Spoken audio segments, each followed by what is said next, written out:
একটা গাই আর একটা বাছুরের মধ্যে কেমন সম্পর্ক থাকে? একটা গাই নিজের বাছুরকে ডাকে আর সেই বাছুর হাজার হাজার গাইয়ের মধ্যে থেকেও নিজের মাকে চিনতে পেরে যায় আর নিজের মায়ের সাথে এসে জড়িয়ে পড়ে। আর কিছুটা ঠিক এরকমই সম্পর্ক হলো আপনার কর্ম এবং আপনার কর্মফলের মধ্যে। আপনি যেমন কর্ম করবেন, আপনার কর্ম আপনার কর্মফলকে ডাক দেবে, আর আপনার কর্মফল কোথাও না কোথাও থেকে আপনাকে খুঁজতে খুঁজতে এসে আপনার সাথে জড়িয়ে পড়বে। তাই উচিত এটাই হবে যে আপনি সৎকর্ম করুন, কারণ ঈশ্বর যদি আপনাকে আপনার ভুলের জন্য ক্ষমা করেও দেন, আপনার কর্ম কিন্তু করবে না।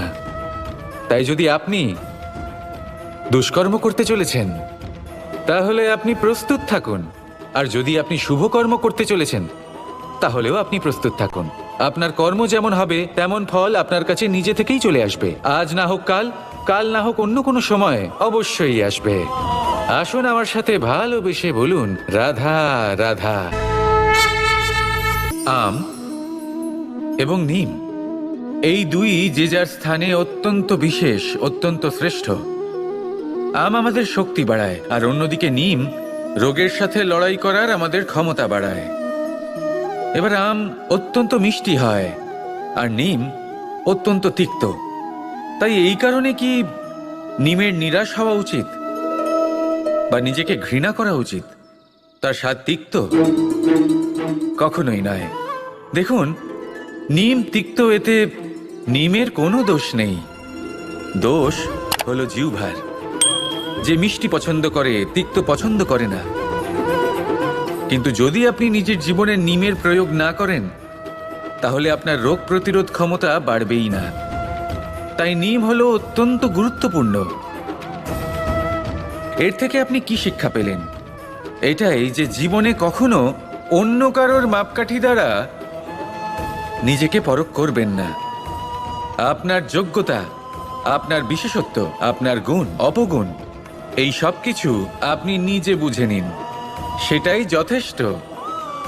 আসুন আর আমার সাথে ভালোবেসে বলুন, রাধা রাধা।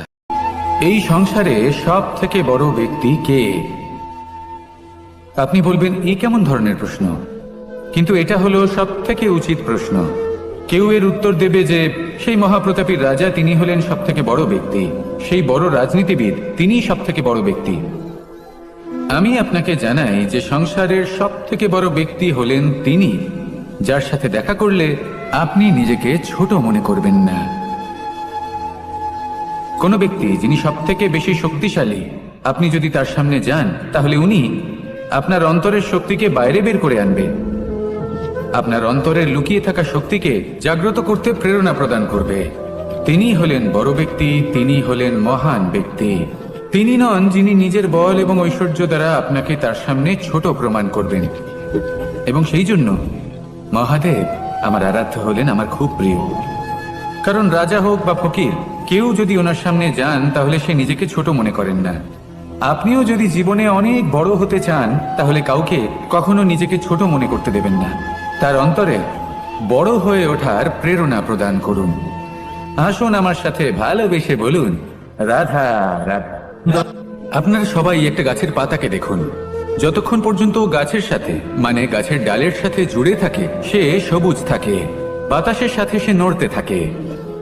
যতক্ষণ পর্যন্ত ও সূর্য থেকে পাওয়া রশ্মির শক্তি গাছে পৌঁছে দেয়, ততক্ষণ ও ডালের সাথে যুক্ত থাকে। কিন্তু যখন সেই পাতা শুকিয়ে যায়, তখন তার কোনো গুরুত্ব থাকে না। সেই পাতা গাছের ডালে এবং বৃক্ষের কাছে বোঝা হয়ে থেকে যায়।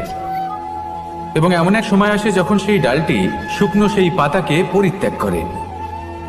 এটাই আমরা এই প্রকৃতিতে দেখি এবং এটাই হলো সত্য। আর এটাই আমাদের জীবনে খুব বড় একটা শিক্ষা। যদি আপনিও নিজের জীবনে নিজের আপনজনদের কাছে বোঝা স্বরূপ হয়ে দাঁড়ান, তাহলে তারা আপনাকে যতই ভালোবাসুক না কেন, ওনারা যদি নাও চান, তাহলেও এমন এক দিন আসবে যখন আপনার আপনজন আপনাকে পরিত্যাগ করবে। সেই জন্য সবসময় আত্মনির্ভর হয়ে ওঠার চেষ্টা করুন, নিরন্তর পরিশ্রম করতে থাকুন। কারোর উপর বোঝা হয়ে থাকবেন না, বরং তার সাথে মিলে দায়িত্ব পালন করুন। এমনটা করবেন, তাহলে আপনার সম্মানও বজায় থাকবে এবং সম্পর্কের মধ্যে আপনার মূল্যও বজায় থাকবে। আসুন আর আমার সাথে ভালোবেসে বলুন, রাধা রাধা। মানুষের জীবনে সবসময় কিছু না কিছু ঘটে চলেছে। কখনো ভালো কিছু ঘটে, আবার কখনো দুর্ঘটনা ঘটে। এবার যখনই কোনো দুর্ঘটনা ঘটে, মানুষ ঈশ্বরের কাছে প্রার্থনা করে যে হে ঈশ্বর, আমাকে রক্ষা করুন, এই বিপদ থেকে আমাকে উদ্ধার করুন। বা সে সেই সমস্ত দোষ চাপিয়ে দেয় নিজের প্রারব্ধ, নিজের ভাগ্যের ওপর। কিন্তু যদি আপনি গভীরভাবে ভাবেন, তাহলে প্রত্যেক দুর্ঘটনা, বাধা এবং বিপদ আপনার জীবনে শুধু একটাই উদ্দেশ্য নিয়ে আসে, আপনাকে আরো যোগ্য করে তোলার জন্য। যদি আপনাদের একটা উদাহরণ দিই, বর্ষার ঋতুতে যখন প্রচন্ড মাত্রায় বৃষ্টি পড়ে, ছাদ থেকে জল পড়তে থাকে, তখন আপনি নিশ্চিত করে নেন, স্থির করে নেন যে এবার আমি এই ছাদকে নতুন করে বানিয়ে তুলব, আরো শক্তিশালী বানিয়ে তুলব, আরো দৃঢ় বানাবো। আপনার জীবনে যখন কোনো অসুখ করে, তারপর আপনি জীবনে আরো সাবধানী হয়ে যান, আরো সতর্ক হয়ে যান, স্থির করে নেন যে এটা যেন দ্বিতীয়বার না হয়। ঠিক কিনা? এই বিপদ, এই দুর্ঘটনা, এই সংকট, এগুলো জীবনে আসবে আপনাকে আরো শ্রেষ্ঠ করে তোলার জন্য। এবার এটা আপনার ওপর। আপনি একে ভাগ্যের পরিহাস বলে মনে করবেন, নাকি ঈশ্বরের সংকেত মনে করবেন, যিনি আপনাকে আরো শ্রেষ্ঠ করে তুলতে চান। সিদ্ধান্ত আপনারই। আসুন আর আমার সাথে ভালোবেসে বলুন, রাধা রাধা। মানুষ নানান ধরনের বাসনা পোষণ করেন। তাদের নানান ইচ্ছে থাকে, অভিলাষা থাকে, নানান কামনা করতে থাকেন, স্বপ্ন দেখেন, প্রার্থনা করেন যেন তা সফল হয়, নিজের সম্পন্নতা কামনা করেন, আর শেষে নিরাশ হয়ে যান কারণ এসব কিছুই পান না। আপনাকে একটা ছোট্ট উদাহরণ দিই। জঙ্গলের রাজা কাকে বলা হয়? সিংহকে। এবার যেহেতু সিংহ বনের রাজা, তাই হরিণ তো তার কাছে এসে এটা বলতে পারে না যে আপনি হলেন বনের রাজা, তাই আপনি আমাকে মেরে ফেলুন, আমাকে খেয়ে ফেলুন আর নিজের ক্ষুধা নিবারণ করুন। এমন তো হয় না। সিংহ যতই বনের রাজা হোক, তাকেও পরিশ্রম অবশ্যই করতে হয়, তবেই তার ক্ষুধা নিবারণ হয়। সেইভাবেই আপনার সমস্ত স্বপ্ন, আপনার সমস্ত ইচ্ছে, আপনার সমস্ত অভিলাষা, সমস্ত আকাঙ্ক্ষা পূরণ হবেই, অবশ্যই হবে, পরিশ্রমের দ্বারা। শুধু ভাবলেই হবে না। তাহলে আপনিও জীবনে পরিশ্রম করুন, নিজের সমস্ত স্বপ্ন পূরণ করুন, আর আমার সাথে ভালোবেসে বলুন, রাধা রাধা। পুস্তক থেকে আমরা কি না শিখতে পারি। জ্ঞান হোক, বিজ্ঞান হোক, ইতিহাস হোক, সব শিখতে পারি। কথায় আছে, একটা ভালো পুস্তক, একটা ভালো গ্রন্থ পাওয়া তা 100 ভালো বন্ধু পাওয়ার সমান। কিন্তু যদি একটা ভালো বন্ধু পাওয়া যায়, তাহলে তা গোটা গ্রন্থাগারের সমতুল্য। সে আপনাকে কর্মের বিষয় জ্ঞান দেয়, সাফল্যের রসায়ন শিক্ষা দেয়, সে আপনাকে ইতিহাসে অমর করে রাখবে। শুধু তাই নয়, সে আপনাকে শুধু পথই দেখাবে না, সেই পথে আপনার সাথে সঙ্গী হয়ে চলবে সে। সেই জন্য জীবনে যদি কোনো ভালো বন্ধুকে পাশে পান, তাহলে তাকে আপন করে রাখবে, তাকে সামলে রাখবে, জীবন সহজ হয়ে যাবে। রাধা রাধা। অনেকবার আমাদের দৃষ্টিভঙ্গি এমন হয়ে থাকে যে আমাদের আসল সত্যের থেকে অনেকটা দূরে নিয়ে যায়। আমরা যেরকম দেখি সেরকম সবসময় হয় না। এবারে দেখুন না, আমরা মানুষেরা, আমাদের ভালো লাগে, আমরা কোথাও গেলাম, আমাদের স্বাগত জানানো হলো, আমাদের প্রশংসা করা হলো, কেউ আমাদের দিকে হাসি মুখে তাকালো, আমাদের ভালোবাসলো, আমাদের ভালো লাগে। কিন্তু যদি কেউ ক্রুদ্ধ হয়, কটাক্ষ করে, ব্যঙ্গ করে, তাহলে আমরা তক্ষুনি তাকে নিজের শত্রু ভেবে ফেলি, তার উপরে ক্রুদ্ধ হয়ে যাই। একটা কথা মনে রাখবেন, এই হাসি সবার জন্যই হয়। আপনি তাদেরকেও হাসি উপহার দিতে পারেন যাদের আপনি চেনেন, তাদেরও দিতে পারেন যাদের আপনি চেনেন না, ছোটদের দিতে পারেন, বড়দের দিতে পারেন, সবার জন্যই হলো এই হাসি। কিন্তু ক্রোধ, ক্রোধ তাদের উপরেই আসে যাদের আমরা জীবনে কখনো হারাতে চাই না, যাদেরকে আমরা অসম্ভব ভালোবাসি, যাদের জন্য আমরা আশা করি যে তাদের জীবনের পরবর্তী সময় সব সময় সুখময় হোক, উজ্জ্বল হোক। সেই জন্য আপনার জীবনের সমস্ত সেই ব্যক্তি যারা আপনার উপরে ক্রুদ্ধ হন, কটাক্ষ করেন, জরুরি নয় তিনি আপনার শত্রুই হবেন, হতে পারে সে হলো আপনার শুভাকাঙ্ক্ষী। যিনি আপনার শুধুমাত্র ভালোই চান, যিনি আপনার জন্য একটা সুন্দর ভবিষ্যৎ চান। সেই জন্য সবসময় মন দিয়ে অন্যের কথা বোঝার প্রয়াস করুন। আপনি জানতে পারবেন তাদের কর্মের ধর্ম কি হতে পারে, আপনি জানতে পারবেন তাদের ক্রোধের মর্ম কি হতে পারে। রাধা রাধা। সাফল্য, সাফল্য এই পৃথিবীতে কে না পেতে চান? প্রত্যেক মানুষ চান যেন সাফল্য নিজে এসে তার কাছে ধরা দেয়। এবার সাফল্য তাদের কাছে এসে ধরা দেয় যারা নিজের পা ধরাতলে রেখে চলেন, যারা স্বপ্নের জগতে বিচরণ না করে বাস্তবের মাটিতে পা রেখে চলেন এবং তাও দৃঢ়তার সাথে। সাফল্য তারা পান না যারা বাড়িতে বসে বসে শুধু স্বপ্ন দেখেন। সাফল্য নিজে থেকে তাদের কাছেই আসে যারা নিরন্তর চেষ্টা করেন, যারা পরিশ্রম করেন আর নিজের এই জীবনকে অন্যের কাছে সফল করে দেখান। তাহলে সিদ্ধান্ত হলো আপনার। সফল সবাই হতে চান, স্বপ্ন সবাই সার্থক করতে চান। স্বপ্ন তখনই সার্থক হয় যখন পরিশ্রম করবেন, আর সাফল্য তখনই আপনার সাথে থাকবে যতক্ষণ আপনি বিনম্র থাকবেন। তাহলে আসুন আমার সাথে ভালোবেসে বলুন, রাধা রাধা। সব থেকে ভালো যুদ্ধ সেটাই যা কখনো লড়াই হয়নি, অর্থাৎ বোঝাপড়া, সন্ধি। সব আবশ্যক পরিস্থিতিকেই শুভ করা যায়।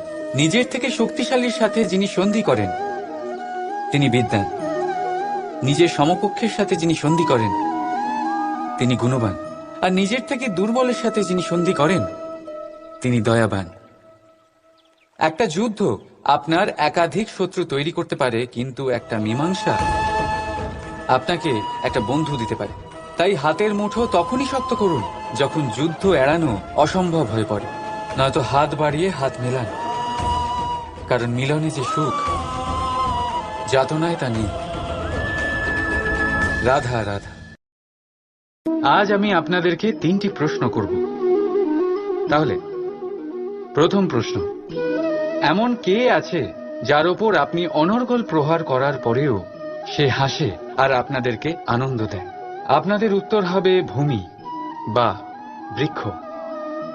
দ্বিতীয় প্রশ্ন, এমন কে আছে যে আপনার কিছু না বলাতেও সব জেনে যায়, সব বুঝে যায় আর নিঃস্বার্থভাবেই আপনার সাহায্য করতে থাকে? এবার আপনাদের উত্তর হবে ভাই বা বন্ধু। আর তৃতীয় প্রশ্ন, এমন কোন ভগবান আছেন যিনি নিজে বিষ পান করে আপনাকে জীবনের অমৃত প্রদান করেন? আপনি হয়তো উত্তর দেবেন মহাদেব। যদি আপনার উত্তর এইগুলি হয় তাহলে সেই উত্তর ভুল। এই সমস্ত প্রশ্নের একটাই সঠিক উত্তর আছে, আর তা হল মা। স্তন্য পান করার সময় আপনি পা দিয়ে কত তাকে মেরেছেন, কিন্তু তাও উনি হাসি মুখে আপনাকে আশিস দিতে থেকেছেন। আপনি কিছু না বললেও উনি সব জেনে যান, আর এই জীবনের কঠিন পরিস্থিতির বিষ পান করে আপনাকে সুখের অমৃত দেন। এই জীবনে আপনি যাই করে নিন না কেন, মায়ের ঋণ কখনো পরিশোধ করতে পারবেন না। যদি কিছু করতে চান তবে জীবনের আনন্দের মধ্যে, অনুভূতির মধ্যে আর ধন্যবাদের মধ্যে নিজের মাকে মনে রাখবেন, আর আমার সাথে ভালোবেসে বলবেন, রাধা রাধা। শীতকালের সন্ধ্যায় এই জ্বলন্ত কাঠে হাত সেঁকতে কার না ভালো লাগে? কত সময় পেরিয়ে যায় এই কাঠ সরাতে, ঘোরাতে, বোঝাই যায় না। এই কাঠগুলি আগে জ্বলে, তারপর আমাদের উষ্ণতা দেয়, আর তারপর ছাই হয়ে যায়। আচ্ছা বলুন, এই আগুনের উৎপত্তি কোথা থেকে হয়? উত্তরটা সহজ, এই কাঠ থেকে। আচ্ছা, এই ছাইয়ের উৎপত্তি কোথা থেকে হয়? উত্তর সেই একই, এই কাঠ থেকেই। তাহলে আগুন আর ছাই, এই দুইয়ের উৎপত্তি কাঠ থেকেই হয়। এবার ভাবুন, আগুন যা এই কাঠ জ্বালায়, আর ছাই সেই ছাই যা এই আগুন নিভিয়ে দেয়। কিছু বুঝলেন? আপনার শক্তি আপনার ভেতরেই উৎপন্ন হয়, আর আপনার অন্তরের ক্ষতিকর সেই ছাই, সেটাও আপনার ভেতরেই উৎপন্ন হয়। তাই নিজের ভিতরের উজ্জ্বলতা দিয়ে এই সংসারকে আলোকিত করতে চান, নাকি নিজের ভেতরের আধার বার করে এই সংসারে অন্ধকার আনতে চান? সিদ্ধান্ত আপনার। রাধা রাধা। কখনো কখনো আপনার মনে এই প্রশ্ন জাগে, তাই না? এই সংসারে কি এমন আছে যা পাওয়া অসম্ভব? হয়তো আমারও মনে এই একই প্রশ্ন জাগে। তখন আমি ভাবি, এই সংসারে এমন কি আছে যা পাওয়া অসম্ভব? ধন? না। যশ? না। সম্মান? না।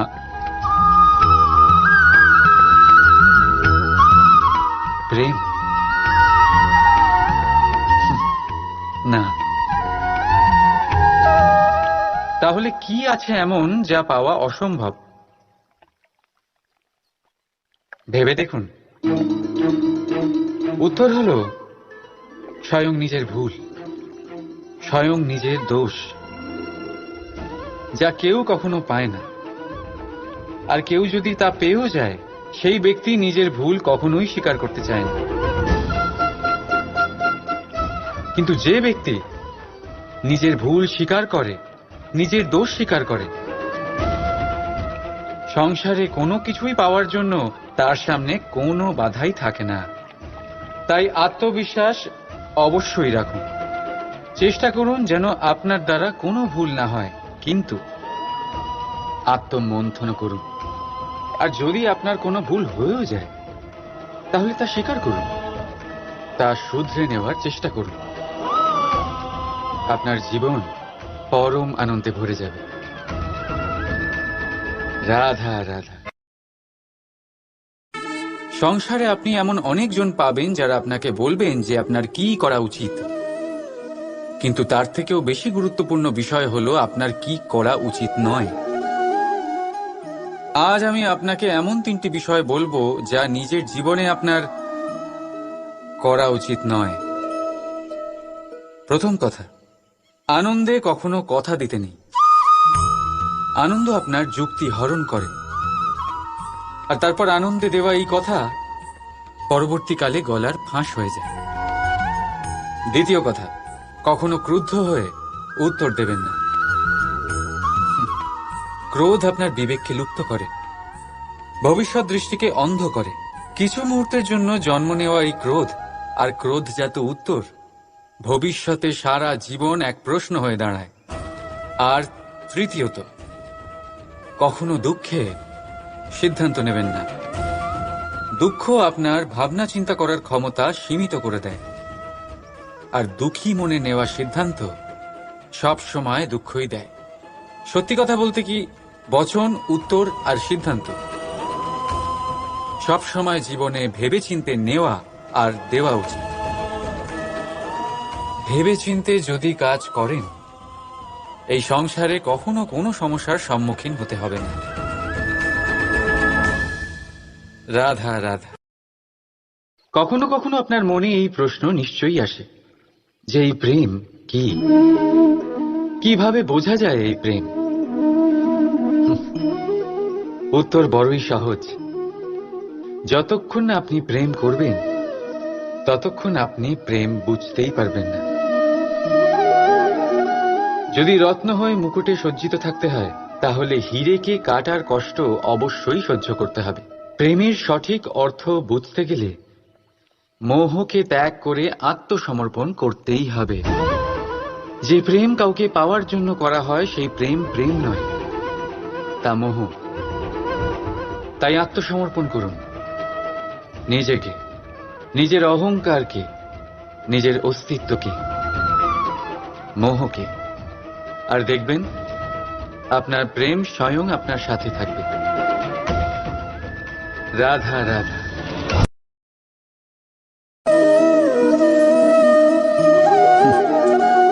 জীবনে কোনো এক লক্ষ্য প্রাপ্ত করতে গেলে মানুষ দুটি ভাব নিয়ে এগিয়ে চলে। প্রথম, নিজের লক্ষ্যে পৌঁছানোর নিশ্চয়তা, আর দ্বিতীয়, নিজের লক্ষ্যে পৌঁছানোর পথ। সবাই এটাই করেন, কিন্তু সবাই নিজের লক্ষ্যে পৌঁছতে পারেন না।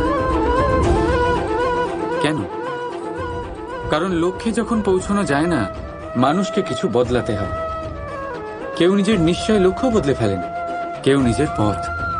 যারা নানান পথে চেষ্টা করতে থাকেন তারা সফল হয়েই যান, কিন্তু নিজের নিশ্চয় লক্ষ্য যারা বদলান, সাফল্যের স্বাদ তারা কখনোই পান না। তাই নিজের নিশ্চয় লক্ষ্য কখনো বদলাবেন না, কারণ নিশ্চয় লক্ষ্য হারালে পূর্ণিমার রাতেও চন্দ্রগ্রহণ দেখা যায়। নিজের নিশ্চয় লক্ষ্য বজায় রাখুন, আপনি সাফল্য অবশ্যই পাবেন। রাধা রাধা।